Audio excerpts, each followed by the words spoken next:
You're listening to The Jake Asman Show on the SportsMap Radio Network. Presented by Rocket Mortgage. Live from the O'Reilly Auto Parts Studios, here's Jake Asman. 45 seconds to go. Middleton in and out. And back comes Young. 40 seconds to go. And here's the problem. He can't beat Drew Holiday one-on-one. Here's Young challenging Giannis. Spins out. Rebound, Capella, and scores. Clint Capella with the bucket, and the Bucks call for time as Atlanta now leads by 1. Marv Albert calling his last ever series as an NBA announcer on TNT last night. The Milwaukee Bucks, it felt like they were going to win the game, right? When they went up 105-98, 4:18 left on a 9-0 run where Giannis scored the first 6 points in that run, but Trae Young and the Hawks had a response with 4 minutes to go. The Hawks then scored the next 5 points. Game went back and forth, and at the end, you heard Clint Capella with the putback layup to ultimately win the game. This was impressive by the Hawks. And I think we got to look at this game and say, you know what? It wasn't just the Sixers choking. It wasn't just that the Knicks were bad. Hawks are legit. This is the third series in a row. They went into a opponent's building for game 1, and they took back home court advantage by winning the first game. I picked the Bucks in 5. I think after watching Trae Young going for 48, I'm changing my pick. I'm not saying the Hawks are going to win, but I think the series could go to distance. I think the Hawks have proven they're a legit championship contender. I mean, 48 points for Trae Young, career high for his playoff scoring.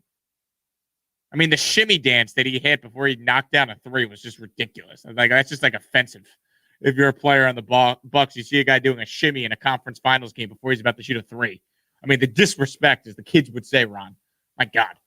Trae Young's nasty. I mean, it's nice to know that he doesn't just kill the Knicks. He's killing everyone. But my goodness, was he great last night. 48 points, 11 assists. And Atlanta 6-2 on the road in the playoffs. That was some win last night for the Hawks. And it felt like the Bucks were going to win, but Atlanta had a response every time they needed to. You know, the key for the Bucks, I've always felt, is Chris Middleton. When he plays well, usually Milwaukee wins. Middleton, though, did not have a good game. I mean, point blank. He only had 15 points.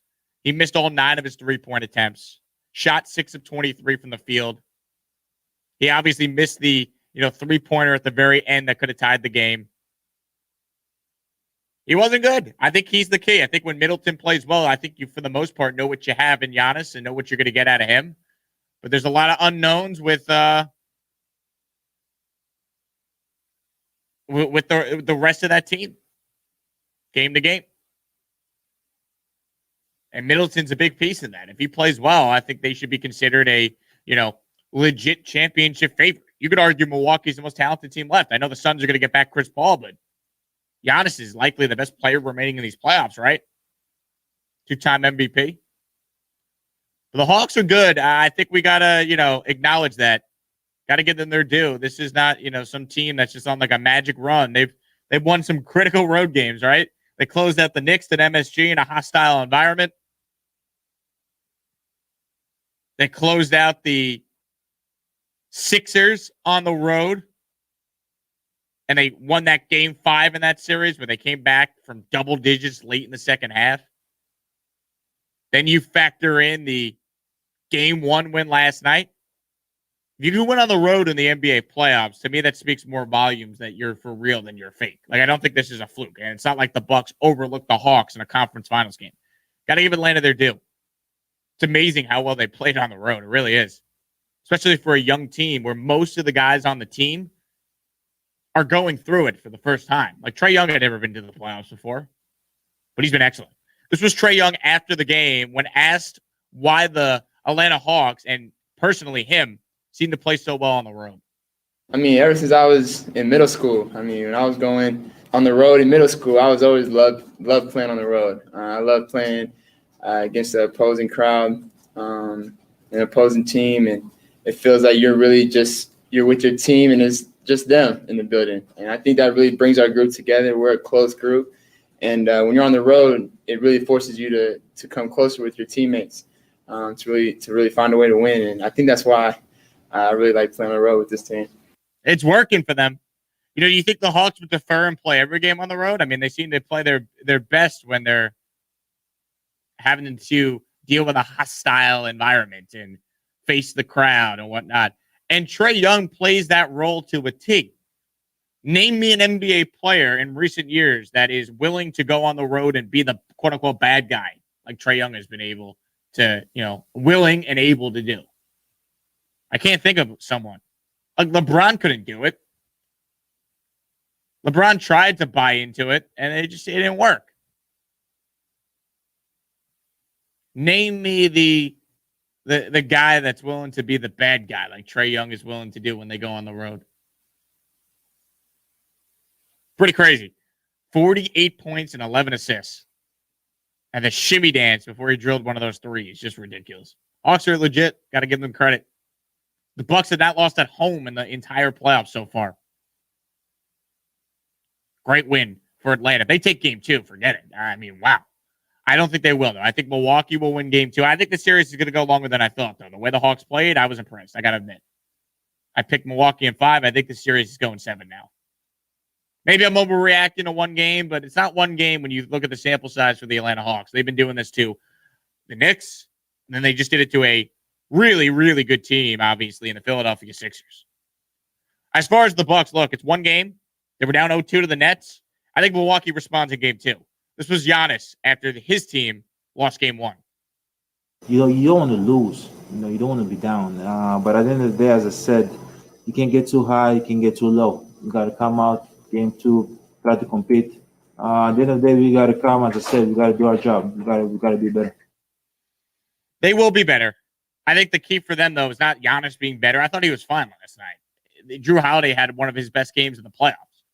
Middleton, to me, is the key for the Milwaukee Bucks. And at the end of the game, can we not have Pat Connaughton trying to attempt 3-pointers to tie? I know he's wide open, but can somebody else on the Bucks, like a Giannis or Middleton or Drew Holiday, take that shot? That's all. That's all I'm asking for in the Eastern Conference Finals. But overall, it's a great basketball game last night. You'll take that. How about that from Marv Albert to call his final ever game 1?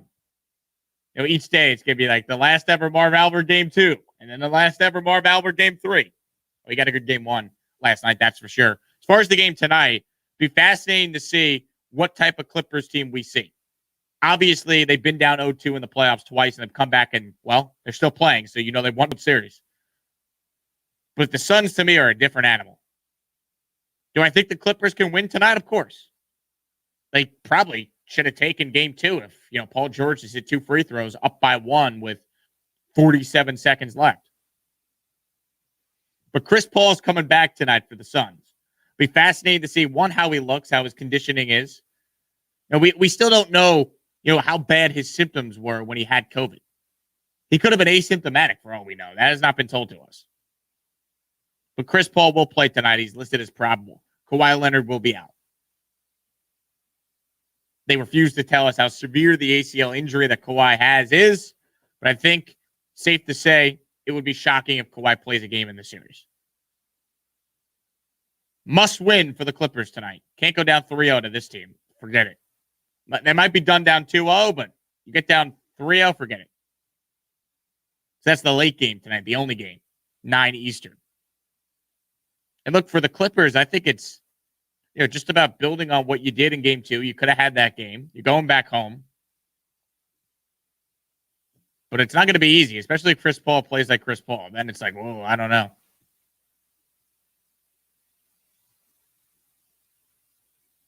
Chris Paul listed as probable. Good to have him back. And, now we don't need to hear about all these stories of, Chris Paul FaceTimed the team and, that's why they won. I love Chris Paul as much as the next guy. Can we stop it with the Chris Paul?